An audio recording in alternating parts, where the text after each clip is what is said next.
Scotland has a number of programs here. About at any given time there's between 12 and 14 programs here. They're all what you would call wraparound community services. They're intended to get a family or a youth and literally wrap services around them that will meet most of their needs. The programs include individual and family counseling, parenting, groups, programs that used to be on-site in schools before budget cuts, to do groups and after-school enhancement. Programs such as our sexually exploited minors program that began here at Scotland and now has carried on through Missy, independently. It's grown into a large and well-recognized program thanks to the efforts of Nola Brantley and Emily Hammond and the other folks at Missy. We have employment training programs, which within those programs include several different types of programs. We have employment training programs for youth who are at risk for gang involvement. We have them for youth who are re-entering, which means they're coming out of the juvenile justice system and re-entering the community. We have programs that are year-round for employment training for just kids that have dropped out of school or are in school but are at risk for not completing. The employment programs include GED and basic skills education, which is what T was talking about earlier.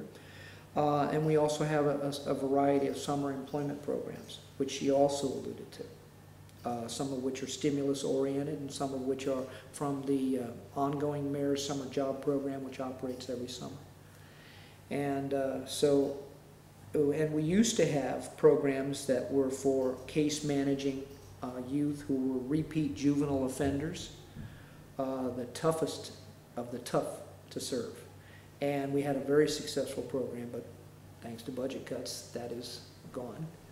Our school-based programs, which were, as I indicated earlier, groups, thanks to budget cuts, are now gone for this coming fiscal year, which we consider a tragedy because the Oakland schools need all the support they can get. But we just don't have the money to pay the staff to do the work. Our program, as well as all the programs throughout Alameda County that serve the Board of Supervisors, what they call the Delinquency Provider Network of Services that is contracted through the Probation Department. And the Probation Department does a wonderful job of seeking out good programs and contracting with them, bringing it to the Board of Supervisors under their budget and making them implementing programs. And so that whole process has just been stymied.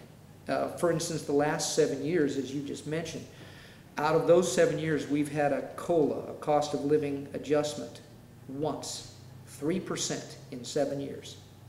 Now, the actual cost of living has gone up in excess of 24%.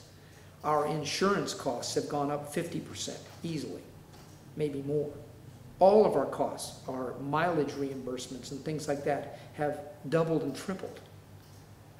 And we're bearing all this without any kind of an adjustment. Basically, we've been flatlined in all our programs for 7 years.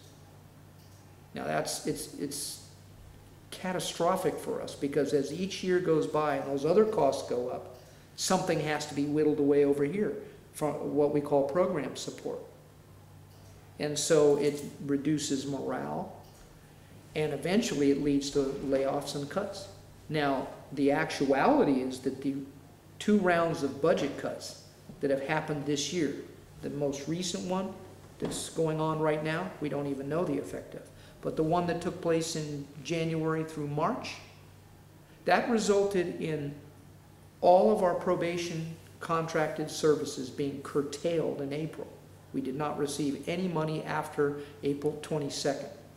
It means that we lost out on contracted services. We could no longer bill the county for them. In other words, if we were going to keep doing them, we had to find some other source of money. The county contracts we have are our biggest contracts. They are our core contracts. They are the contracts from which we build all our satellite programs.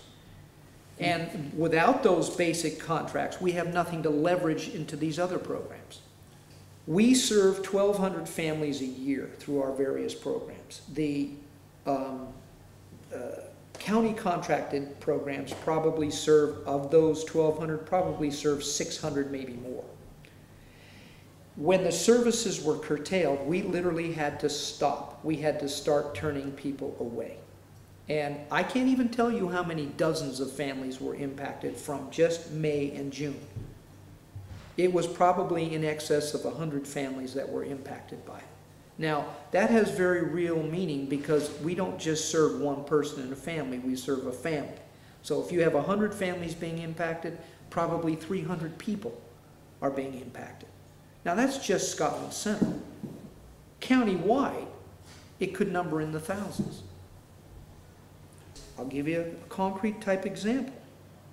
A young person is acting up in the home of a single mom with 3 or 4 other youth in the house. They're acting up, they're just uncontrollably angry. The mom will call the police. The police have one and only one resource, which is to take them to what they call the crisis receiving home.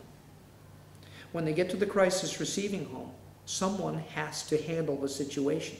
The crisis receiving home is only set up to hold them there. It's not a prison. You can walk away, but it's a place to deal with the crisis. So what the crisis receiving home does, it contacts one of these centers, Scotlan, Center for Family Counseling out in East Oakland, Berkeley Youth Alternatives, wherever the youth come from in the county. The network is set up to support this crisis receiving home. And this is very real. This is a safety issue. You've got an out-of-control youth. Could be hurting themselves, their family, or their siblings. The crisis receiving home calls us. Well, if I don't have any staff online or there to assist the crisis receiving home, that situation stays the way it is, and perhaps the youth is just sent home with no services whatsoever.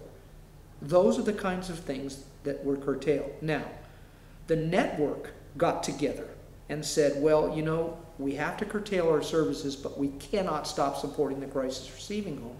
This is a safety issue. So we continued to serve them with no money. Sooner or later, you have to pay the piper for that. That's what it means.